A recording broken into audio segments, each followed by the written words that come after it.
The Gita, 3rd, delivered in San Francisco on May 29, 1900. Arjuna asks, you just advise action, and yet you uphold knowledge of Brahman as the highest form of life. Krishna, if you think that knowledge is better than action, why do you tell me to act? Sri Krishna. From ancient times, these two systems have come down to us. The Sankhya philosophers advanced the theory of knowledge. The yogis advanced the theory of work. But none can attain to peace by renouncing actions. None in this life can stop activity even for a moment. Nature's qualities, gunas, will make him act. He who stops his activities and at the same time is still thinking about them attains to nothing. He only becomes a hypocrite. But he who by the power of his mind gradually brings his sense organs under control, employing them in work, that man is better.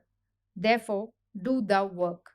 Even if you have known the secret that you have no duty, that you are free, still you have to work for the good of others. Because whatever a great man does, ordinary people will do also. If a great man who has attained peace of mind and freedom ceases to work, then all the rest without that knowledge and peace will try to imitate him, and thus confusion would arise. Behold, Arjuna, there is nothing that I do not possess, and nothing I want to acquire, and yet I continue to work. If I stopped work for a moment, the whole universe would be destroyed. That which the ignorant do with desire for results and gain, let the wise do without any attachment and without any desire for results and gain. Even if you have knowledge, do not disturb the childlike faith of the ignorant. On the other hand, go down to their level and gradually bring them up. That is a very powerful idea, and it has become the ideal in India. That is why you can see a great philosopher going into a temple and worshipping images. It is not hypocrisy. Later on, we read what Krishna says. Even those who worship other deities are really worshipping me. It is God incarnate whom man is worshipping. Would God be angry if you called him by the wrong name? He would be no God at all.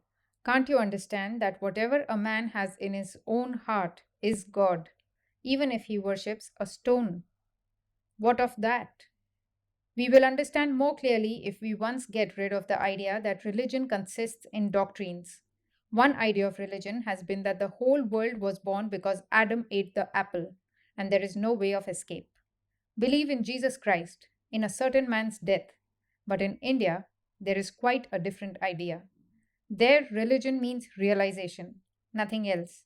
It does not matter whether one approaches the destination in a carriage with four horses, in an electric car, or rolling on the ground. The goal is the same. For the Christians, the problem is how to escape the wrath of the terrible God. For the Indians, it is how to become what they really are, to regain their lost selfhood. Have you realized that you are spirit? When you say, I do, what is meant by that? This lump of flesh called the body or the spirit, the infinite, ever blessed, effulgent, immortal? You may be the greatest philosopher, but as long as you have the idea that you are the body, you are no better than the little worm crawling under your foot. No excuse for you. So much the worse for you that you know all the philosophies and at the same time think you are the body. Body gods, that is what you are. Is that religion? Religion is the realization of spirit as spirit. What are we doing now?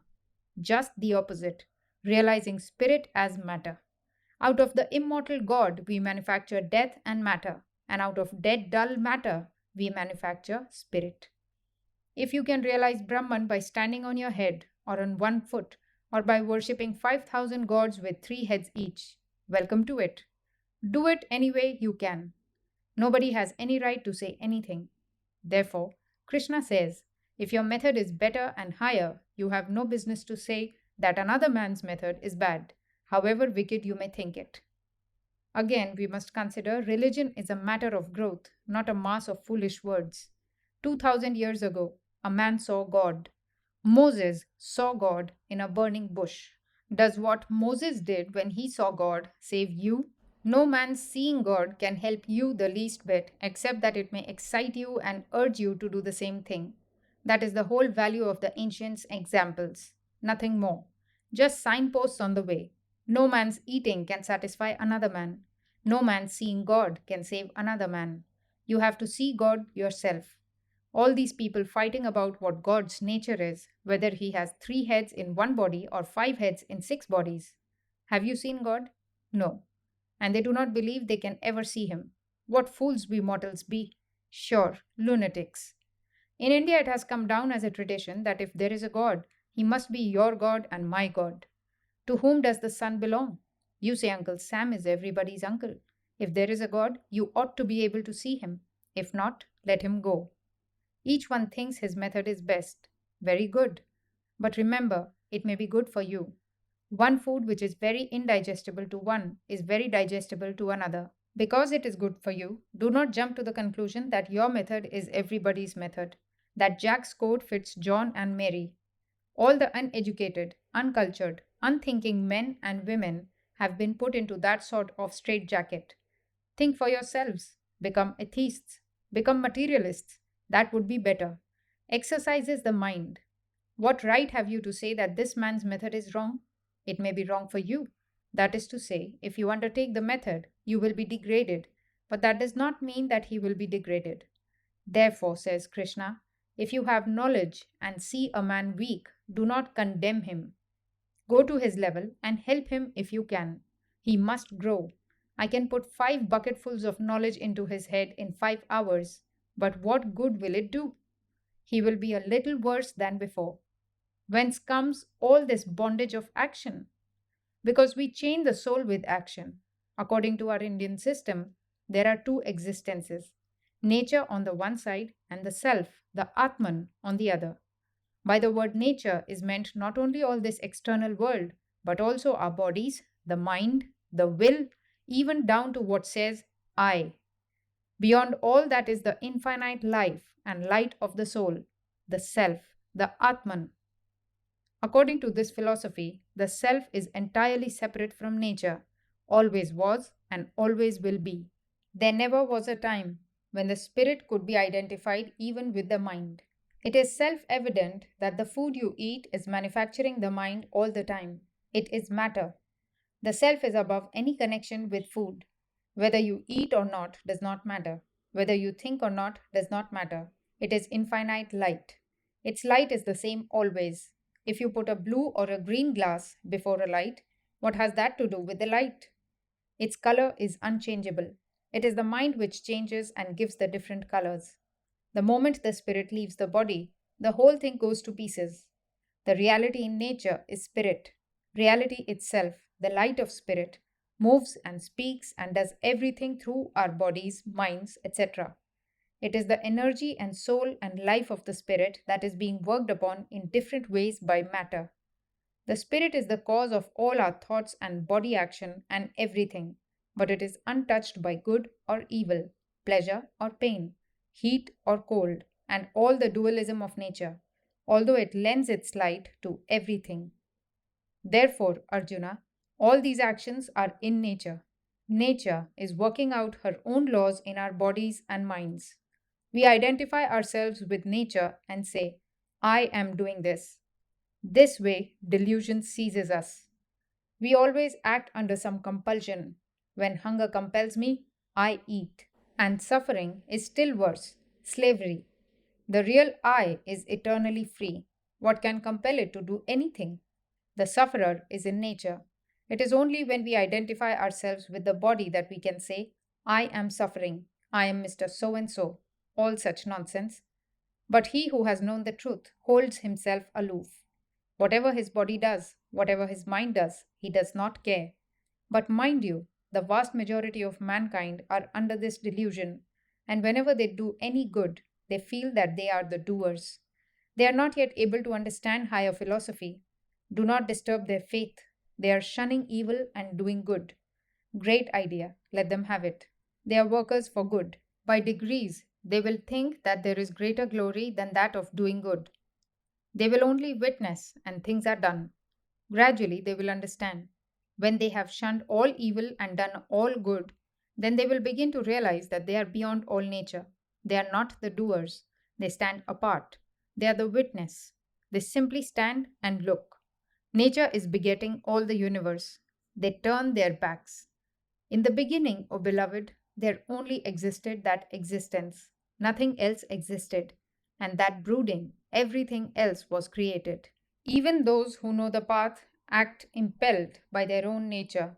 Everyone acts according to his nature. He cannot transcend it. The atom cannot disobey the law. Whether it is the mental or the physical atom, it must obey the law. What is the use of external restraint? What makes the value of anything in life? Not enjoyment, not possessions. Analyze everything. You will find there is no value except in experience to teach us something. And in many cases, it is our hardships that give us better experience than enjoyment.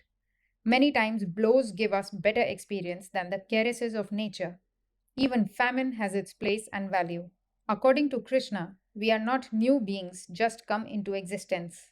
Our minds are not new minds.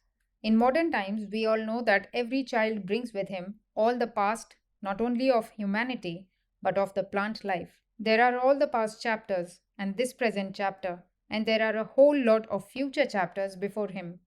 Everyone has his path mapped and sketched and planned out for him. And in spite of all this darkness, there cannot be anything uncaused, no event, no circumstance. It is simply our ignorance. The whole infinite chain of causation is bound one link to another back to nature. The whole universe is bound by that sort of chain. It is the universal chain of cause and effect, you receiving one link, one part, I another. And that part is our own nature. Now Sri Krishna says, better die in your own path than attempt the path of another. This is my path, and I am down here, and you are way up there. And I am always tempted to give up my path, thinking I will go there and be with you. And if I go up, I am neither there nor here. We must not lose sight of this doctrine. It is all a matter of growth. Wait and grow, and you attain everything. Otherwise, there will be great spiritual danger. Here is the fundamental secret of teaching religion. What do you mean by saving people and all believing in the same doctrine? It cannot be. There are the general ideas that can be taught to mankind. The true teacher will be able to find out for you what your own nature is. Maybe you do not know it. It is possible that what you think is your own nature is all wrong. It has not developed to consciousness. The teacher is the person who ought to know. He ought to know by a glance at your face and put you on your path. We grope about and struggle here and there and do all sorts of things and make no progress until the time comes when we fall into that life current and are carried on. The sign is that the moment we are in that stream, we will float. Then there is no more struggle. This is to be found out. Then die in that path rather than giving it up and taking hold of another. Instead, we start a religion and make a set of dogmas and betray the goal of mankind and treat everyone as having the same nature. No two persons have the same mind or the same body. No two persons have the same religion. If you want to be religious, enter not the gate of any organized religions. They do 100 times more evil than good because they stop the growth of each one's individual development. Study everything, but keep your own seat firm.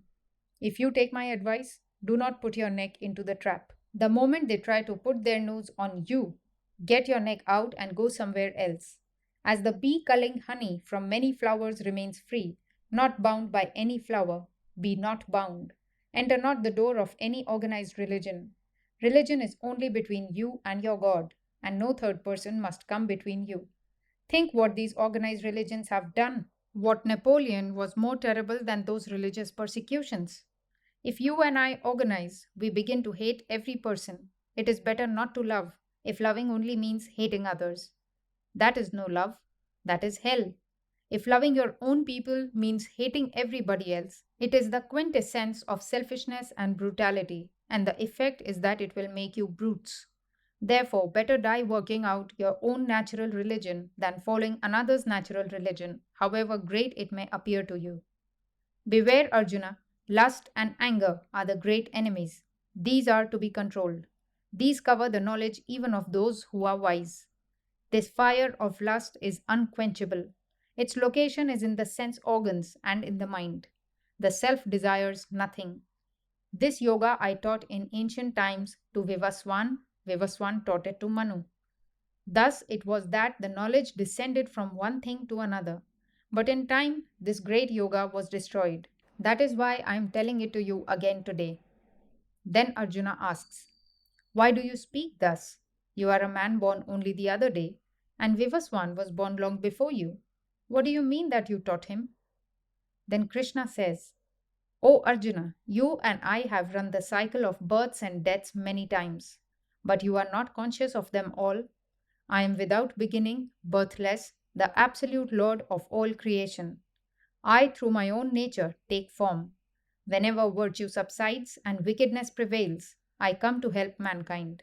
For the salvation of the good, for the destruction of wickedness, for the establishment of spirituality, I come from time to time. Whosoever wants to reach me through whatsoever ways, I reach him through that. But no, Arjuna, none can ever swerve from my path. None ever did. How can we? None swerves from his path. All societies are based upon bad generalization. The law can only be formed upon perfect generalization. What is the old saying? Every law has its exception.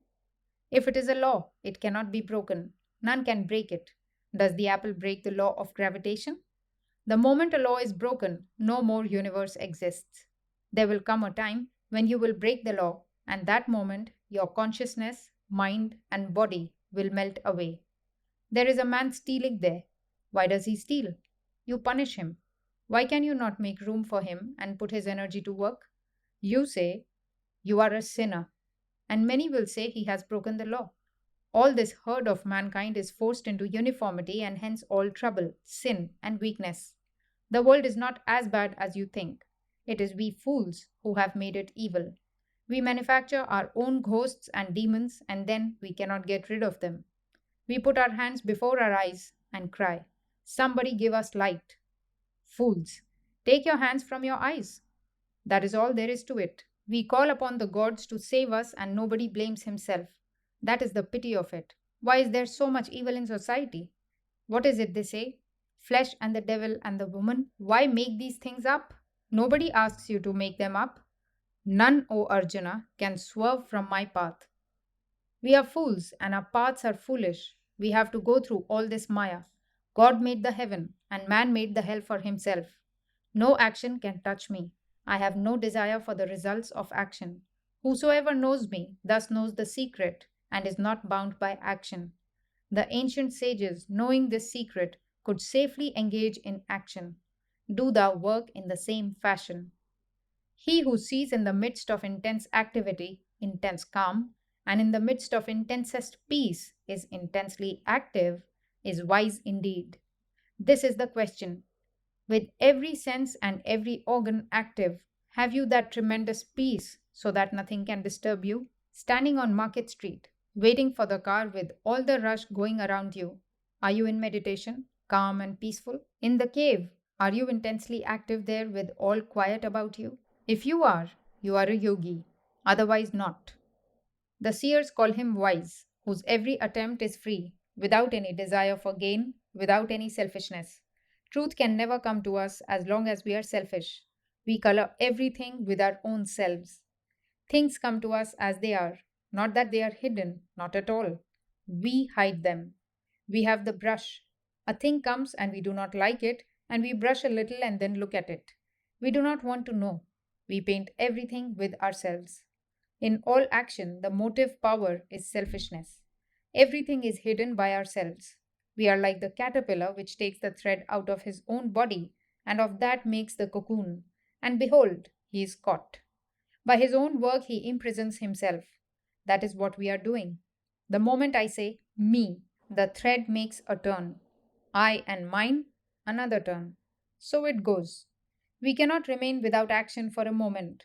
Act. But just as when your neighbor asks you, "Come and help me," have you exactly the same idea when you are helping yourself? No more. Your body is of no more value than that of John. Don't do anything more for your body than you do for John. That is religion. He whose efforts are bereft of all desire and selfishness has burnt all this bondage of action with the fire of knowledge. He is wise. Reading books cannot do that. The ass can be burdened with the whole library. That does not make him learned at all. What is the use of reading many books? Giving up all attachment to work, always satisfied, not hoping for gain, The wise man acts and is beyond action. Naked I came out of my mother's womb, and naked I return. Helpless I came, and helpless I go. Helpless I am now, and we do not know the goal. It is terrible for us to think about it. We get such odd ideas. We go to a medium and see if the ghost can help us. Think of the weakness. Ghosts, devils, gods, anybody. Come on. And all the priests, all the charlatans, that is just the time they get hold of us. The moment we are weak, then they bring in all the gods. I see in my country a man becomes strong, educated, becomes a philosopher, and says, all this praying and bathing is nonsense. The man's father dies and his mother dies. That is the most terrible shock a Hindu can have.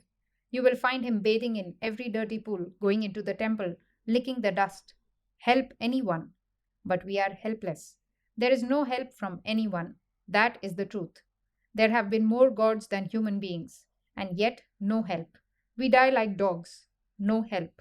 Everywhere, beastliness, famine, disease, misery, evil, and all are crying for help, but no help. And yet, hoping against hope, we are still screaming for help. Oh, the miserable condition. Oh, the terror of it. Look into your own heart. One half of the trouble is not our fault, but the fault of our parents. Born with this weakness, more and more of it was put into our heads. Step by step, we go beyond it. It is a tremendous error to feel helpless. Do not seek help from anyone. We are our own help. If we cannot help ourselves, there is none to help us. Thou thyself art thy only friend. Thou thyself thy only enemy. There is no other enemy but this self of mine. No other friend but myself. This is the last and greatest lesson. And oh, what a time it takes to learn it. We seem to get hold of it, and the next moment the old wave comes. The backbone breaks. We weaken and again grasp for that superstition and help. Just think of that huge mass of misery, and all caused by this false idea of going to seek for help. Possibly the priest says his routine words and expects something. 60,000 people look to the skies and pray and pay the priest. Month after month, they still look, still pay, and pray. Think of that. Is it not lunacy? What else is it? Who is responsible? You may preach religion, but to excite the minds of undeveloped children, you will have to suffer for that. In your heart of hearts, what are you? For every weakening thought you have put into anybody's head, you will have to pay with compound interest. The law of karma must have its pound of flesh. There is only one sin, that is weakness. When I was a boy, I read Milton's Paradise Lost. The only good man I had any respect for was Satan. The only saint is that soul that never weakens, faces everything, and determines to die game. Stand up and die game. Do not add one lunacy to another. Do not add your weakness to the evil that is going to come. That is all I have to say to the world. Be strong. You talk of ghosts and devils. We are the living devils. The sign of life is strength and growth. The sign of death is weakness. Whatever is weak, avoid. It is death. If it is strength, go down into hell and get hold of it. There is salvation only for the brave. None but the brave deserves the fair. None but the bravest deserves salvation. Whose hell? Whose torture? Whose sin? Whose weakness? Whose death? Whose disease? You believe in God. If you do, believe in the real God. Thou art the man, thou the woman, thou the young man walking in the strength of youth, thou the old man tottering with his stick. Thou art weakness, thou art fear, thou art heaven, and thou art hell. Thou art the serpent that would sting. Come thou as fear. Come thou as death. Come thou as misery. All weakness, all bondage is imagination. Speak one word to it, it must vanish. Do not weaken. There is no other way out. Stand up and be strong. No fear, no superstition. Face the truth as it is. If death comes, that is the worst of our miseries. Let it come. We are determined to die game. That is all the religion I know. I have not attained to it, but I am struggling to do it. I may not, but you may. Go on. Where one sees another, one hears another so long as there are two, there must be fear, and fear is the mother of all misery.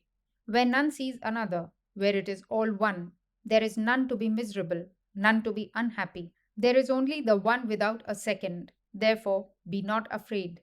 Awake, arise, and stop not till the goal is reached.